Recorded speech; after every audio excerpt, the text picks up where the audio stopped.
কবুতর পালা লাভ নয় শুধু ভাই, প্রচুর পরিমাণে লাভ। প্রতি জোড়া কবুতর প্রতি মাসে এক জোড়া বাচ্চা আনে।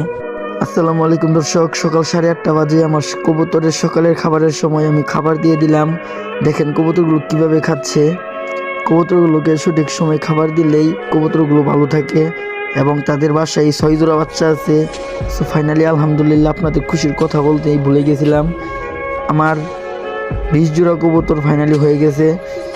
20 জোড়া কবুতর থেকে প্রায় 6 জোড়া কবুতরের রানিং বাচ্চা আছে। এখন কিছু বাচ্চার বয়স 12 দিন বা 2 জোড়া বাচ্চার বয়স হচ্ছে 1 সপ্তাহ। আপনাদের সেই 2 জোড়া বাচ্চা আমি শেষের দিকে দেখাবো। দেখেন কবুতরগুলোর জায়গা পরিবেশন আমি কীভাবে করি। ওই দেখেন উপরে আমি বাসা দিয়ে দিছি, কবুতররা সবাই উপরে থাকে। গরুর গোয়ালের উপরে দরনার উপরে আমি বসাই দিছি বাসা। ওই দেখেন খুব কাঠের খুব আমি বসাই দিছি, ওখানেই কবুতরগুলো থাকে।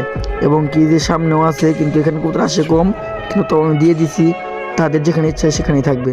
এই যে দেখেন বাচ্চা দুইটার বয়স 1 সপ্তাহ। বাচ্চা দুইটার বয়স 1 সপ্তাহ হইলে কি অনেক বৃদ্ধি পেয়েছে, কারণ তাদেরকে আমি সঠিক সময় খাবার দিই।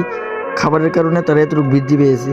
আপনারাও সঠিক সময় খাবার দিবেন, ঠিক এরকমই বাচ্চা হবে। আর কবুতর বিষয়ে আপনাদের যদি জানার কোনো ইচ্ছা থাকে অবশ্যই আমাকে কমেন্ট করবেন, আমি আপনাদের জানানোর চেষ্টা করবো ইনশাল্লাহ। আর কিছু লোক বলে কবুতরে লাভ নেই, 100% ভাই কবুতরে লাভ হবে। সঠিক নিয়মে কবুতর পালেন 100% কবুতরে লাভ হবে।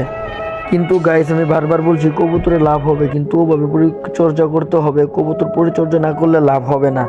ওভাবে পরিচর্যা করতে হবে, প্রতিদিন ফ্রেশ পানি দিতে হবে এবং কি গম দিতে হবে। আমার 20 জোড়া কবুতর প্রতিদিন প্রায় 700 গ্রাম খাবার খাই, গম। এভাবে সবাই খাবার দিবেন, তবেই ঠিক হবে।